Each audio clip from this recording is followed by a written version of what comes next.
बिस्मिल्लाहिर्रहमानिर्रहीम। अस्सलाम वालेकुम नाजरीन, मैं हूं सादिया गुल। आप देख रहे हैं मेरा यूट्यूब चैनल।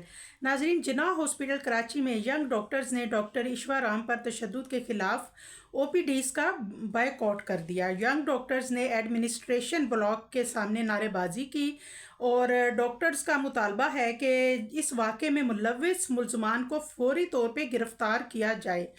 यंग डॉक्टर्स का कहना है कि हिफाजती इक़दामात ना होने की वजह से हॉस्पिटल का जो माहौल है वो गैर महफूज होता जा रहा है और डॉक्टर्स ये भी कह रहे हैं, ये उनका मुतालबा है कि जब तक गिरफ्तारियां अमल में नहीं लाई जाएंगी डॉक्टर्स जो हैं उनका एहतजाज जारी रहेगा और वो ओपीडीज़ जो हैं वो बंद रखेंगे।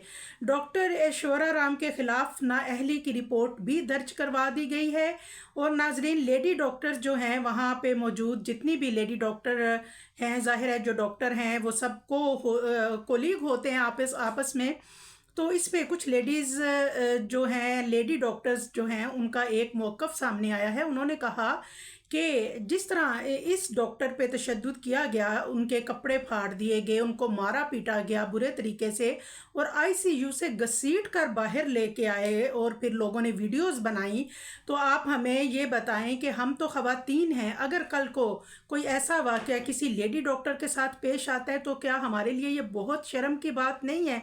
हम लोग क्या करेंगे? और कई जो हॉस्पिटल में जो लेडी डॉक्टर हैं उन्होंने कहा कि हमारे घर वालों ने हमें मना कर दिया कि आप आज हॉस्पिटल मत जाओ। तो नाजरीन, उन्होंने कहा कि जिस तरह भी डॉक्टर पर तशद्दुद हुआ उसके बाद हमारी डिमांड है कि हमें सिक्योरिटी दी जाए और ऐसा कानून बनाया जाए कि कोई भी किसी भी डॉक्टर पर हाथ उठाने से पहले 10 दफ़ा सोचे और उसको किसी का डर हो और डॉक्टर्स की सिक्योरिटीज़ के हवाले से जो बिल पेश किया गया है और उस पर भी अमल दरामद करवाया जाए। तो ये थी नाजरीन जिन्ना हॉस्पिटल की अपडेट्स और फ़िलहाल अभी तक जब तक मैं ये वीडियो बना रही हूँ ओपीडी जो है वो बंद है।